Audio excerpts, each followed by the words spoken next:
Sir दूसरी दिक्कत जो इस बजट में नजर आई वो ये थी कि इनकम टैक्स स्लैब में चेंज नहीं हुआ।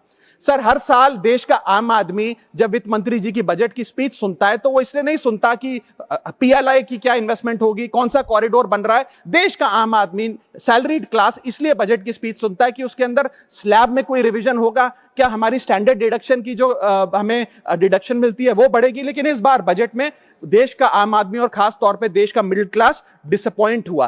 पहले ही there has been a stagnation in the salaries, inflation 6.8% पे खड़ा है, लेकिन उसके बावजूद हमने इस बार कोई स्लैब में या स्टैंडर्ड डिडक्शन में चेंज नहीं देखा। मैं आपके माध्यम से वित्त मंत्री जी को रिक्वेस्ट करना चाहूंगा कि आप इसी बजट में अनाउंसमेंट करें कि स्टैंडर्ड डिडक्शन जो 75,000 रुपए उसे बढ़ाकर सैलरीड क्लास के लिए 1.5 लाख रुपए किया जाए। Sir third problem that was there with the budget is that there was no relief for the middle class. Sir after a very long time in India's history the personal income tax collection was more than the corporate income tax collection, यानी कि individuals ने जो income tax भरा वो लगभग 11 लाख करोड़ के आसपास भरा और कंपनियों ने, कॉर्पोरेट ने जो इनकम टैक्स भरा वो लगभग 9.8 लाख करोड़, यानी कि मैक्सिमम टैक्स आपको इंडिविजुअल्स के इनकम टैक्स से मिल रहा है।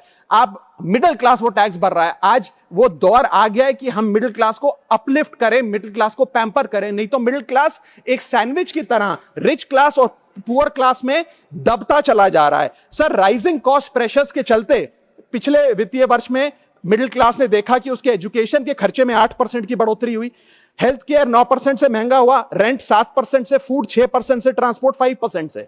मेरा रिक्वेस्ट यह है माननीय फाइनेंस मिनिस्टर से कि वो इनकम टैक्स में रियायत देकर या तो मिडिल क्लास को कोई रिलीफ दें, और अगर इनकम टैक्स में रियायत नहीं दे सकती हैं तो उसकी सेविंग्स और इन्वेस्टमेंट्स पे उसको बेनिफिट दें, उसे इंसेंटिव्स दें कि वो ज्यादा बचत करे, ज्यादा वेल्थ क्रिएशन कर पाए। Sir fourth problem